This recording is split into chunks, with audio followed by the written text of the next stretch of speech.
Hey guys, welcome back. It's been a crazy hot summer.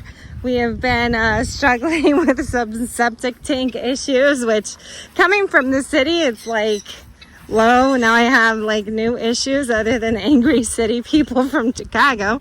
Now I gotta deal with my septic crap, literally, sort of. But anyway, we are back here. We are finishing our what do I call it? Our barn, where people are like, that's not a barn, but we call it a barn. But our row of our breeding section for our parrot.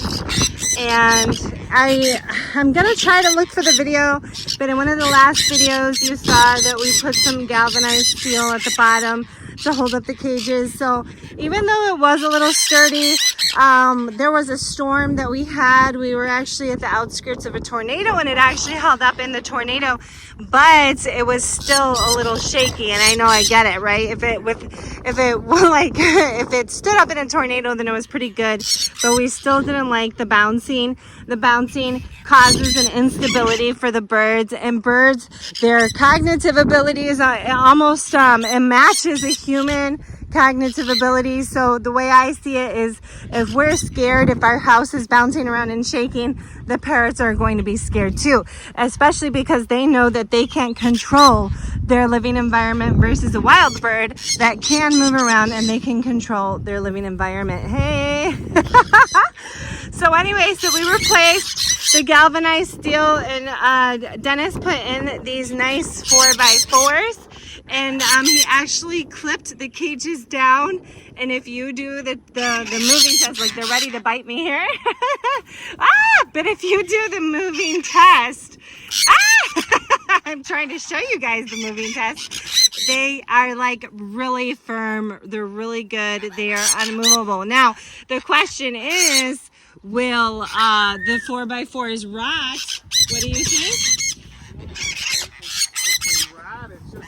First, it's treated 4x4. So it'll take years before it's rotted. And if it's rotted, it's just a matter of coming here and unscrew them and put a new one in.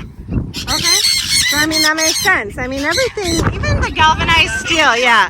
Even the galvanized steel rots, everything rots. If you find something that doesn't rot, then you're like basically a millionaire, because every architect is going to buy your products out there. But so eventually what Dennis says is this will rot, but it's going to take years. And when it does, all you have to do is, he's trying to bite me too, is take it off and then replace it.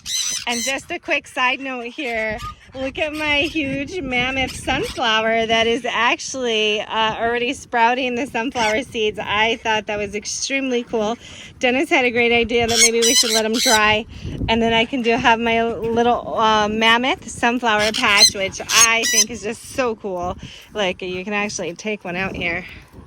I took one out earlier, and I just thought that was the coolest thing. It's the first time I had ever harvested a sunflower seed. That cool? He doesn't want to be in the camera. Let's give it to Angry Bird here. Oh, there you go. You took it? And the difference is with the galvanized, like most breeders have in their farm, they got posts sticking down. Now it's all clean. On the bottom. Yeah, so now it's all clean. Eventually we are going to clean out the grass in the bottom and put more river rock, which is going to be awesome. So when the droppings do fall down, or when food falls down and it sort of rots, then we can actually just take the torch and burn it off. But here we are.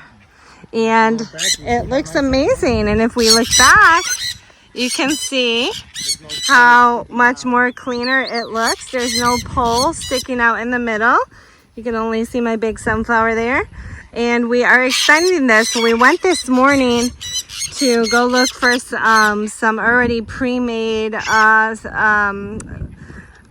sheet metal, but they wanted to charge us like an extra $50 to like unroll it and whatever, and they were charging us all these extra monies. So we're like, we're just gonna take some from the temporary chicken coop over there, and then we're gonna paint it and then put it up here.